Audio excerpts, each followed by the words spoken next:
Welcome everyone to the course Facility Design and Location. In week 1, we will be talking about types and applications of facilities.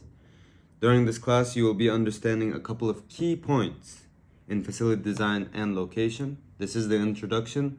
As we progress, it will become more detailed. Towards the end of this lecture, I will solve questions and make sure you guys understand everything correctly. So think about the last time you ordered something online. Within 24 hours, that package was picked, packed, and loaded onto a truck, sometimes from a building the size of 28 football fields. That building is a facility, and deciding where to put it, how to design it, and how to run it, that's facility planning. In this video, we're going to break down what facilities actually are, what types exist, and where facility planning shows up in the real world. So, today's focus is where should a facility be located, how should the space be arranged, and how do we keep the system efficient? These are very important. Today, we're also going to understand what facilities are, learn the main types of facilities, and see where facility planning appears in the real world. So, what is a facility, you might ask? At its core, a facility is any physical location where an organization performs its operations. That could mean producing something, storing something, delivering a service, or processing information. But here's the important distinction.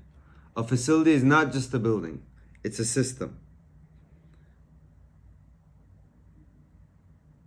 It includes the layout of the space, the flow, and people's materials that go through it, the equipment inside, and the logic that connects all of those elements together. When industrial engineers talk about facility planning, they're asking 3 fundamental questions. Where should this facility be located? How should the space inside be arranged? And how do we make sure the whole system runs efficiently? Here, as you see, facility equals location, layout, equipment, plus flow, plus logic. The most classic type of facility is the manufacturing facility, a factory. This is where raw materials come in one end and get transformed through a series of processes, and finished products come out the other end. Take Tesla, for example, a gigafactory in Nevada. When Tesla decided to build it, they didn't just pick a random location. They analyzed energy cost, proximity to lithium suppliers, labor availability, and tax incentives. The result? A facility producing more battery cells annually than the entire global battery industry did in 2013. That is what a good facility planning enables. Scale and efficiency that wouldn't be possible otherwise. So, some key insights here. A good facility planning equals a competitive advantage at scale. Like I said, Tesla's location, choice, enabled production volume no competitor could match. Now, when we come to this part, where the product is the experience itself. For example, take a hospital emergency department. The layout directly affects patient survival. If a trauma bay is 50 meters further from an ambulance entrance, then it needs to be that distance costs time. And in emergency medicine, time is life. For example, in good designs, it takes us 30% less in transport. So just by having a bad design, you could cost someone's life. This is how important facility planning is.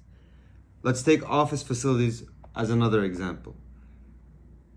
After 2020, companies like Google and Microsoft had to completely rethink their campuses. The question shifted from how many desks do we need to how do we design space that encourages collaboration when people don't come in. That is facility planning, which is a facility planning problem as well.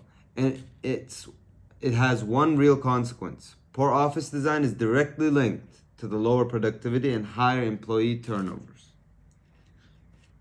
Finally, Let's take warehouses as another example, because we work a lot with warehouses.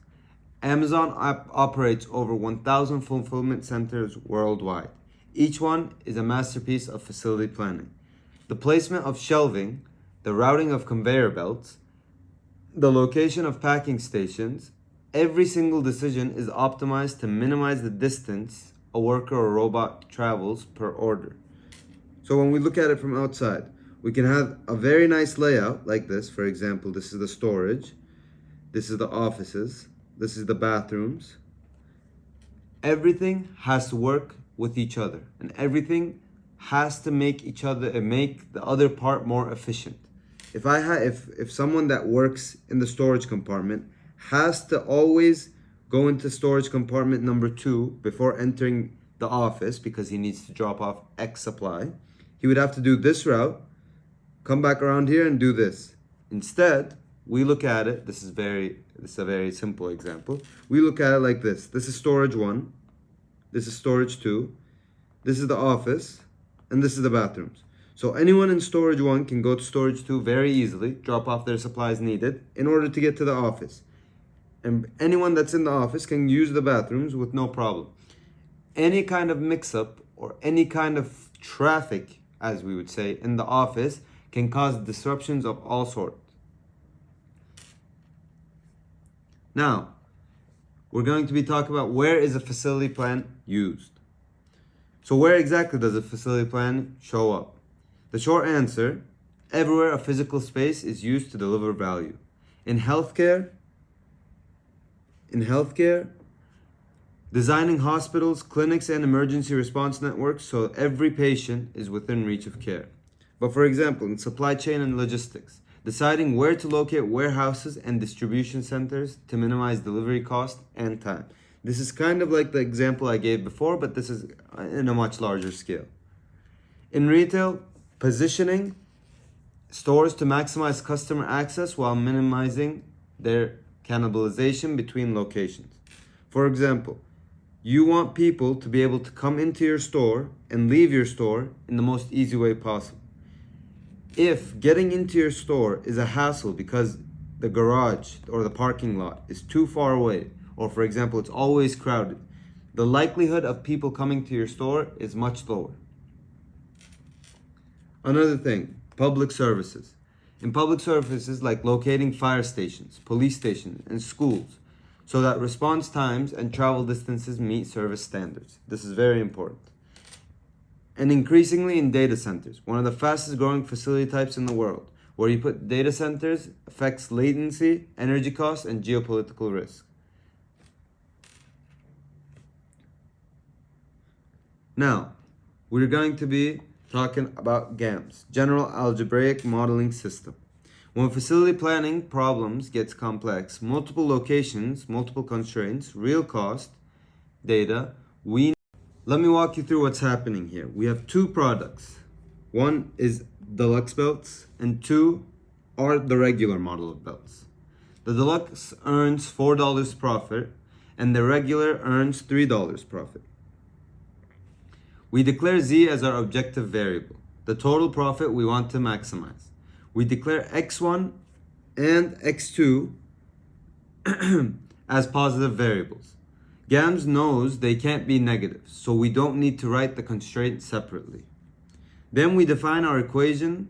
The objective function says total profit equals 4 times deluxe units plus 3 times regular units. So our constraint 1 says we can't use more than 40 square yards of leather in total. And our second constraint says skilled labor hours cannot equal 60. And the solve line tells GAMS to find the values of x1 and x2 that maximize z while satisfying both of these constraints. The result, x1 equals 20, x2 equals 20, and our total profit is equal to 140, as you've seen here. Now this is a small example, but the exact same structure scales to problems with hundreds of facilities, thousands of customers, and millions of possible configurations. That's the power of GAMS and why it's a standard tool in industrial engineering and supply chain optimization. So let's recap what we covered today before we go on to solving questions. A facility is any physical location where an organization operates, from factories and warehouses and to hospitals. Facility types vary enormously. Manufacturing facilities focus on transforming materials. Service facilities focus on delivering experiences, and distribution facilities focus on moving goods efficiently. Some real-world examples that we gave is Tesla, Amazon, and hospital emergency departments. And tools like GAMS give us structured mathematical way to make these decisions optimally. Let's solve an example question together. Here it says a company produces custom designed aircraft parts for a Boeing and Airbus. Each order has unique specification, batch sizes are small, 5 to 50 units, and every part requires different tooling and setup. The company is planning a new facility. What type of manufacturing facility is most appropriate and why? Let's see. For our first step, we identify. Here we can see that it says it's custom design, therefore it means it's high variety. It requires unique specifications, which means it's not standard, and the batch sizes are 5 to 50, which means generally it's low volume. Once we've identified that, for step 2, we match the facility type. High variety plus low volume would equal job shop facility. Job shops use general purpose equipment arranged by function. It is not a flow line. Step 3, we add the real world connection. So our answer would be, we would have to make a job shop facility. The reason to it is because we have high variety plus low volume plus unique specs, which would give us job shop. Our layout would be a process layout, and our key trade-off is flexible but slower throughput than a flow line. Thank you very much. Have a good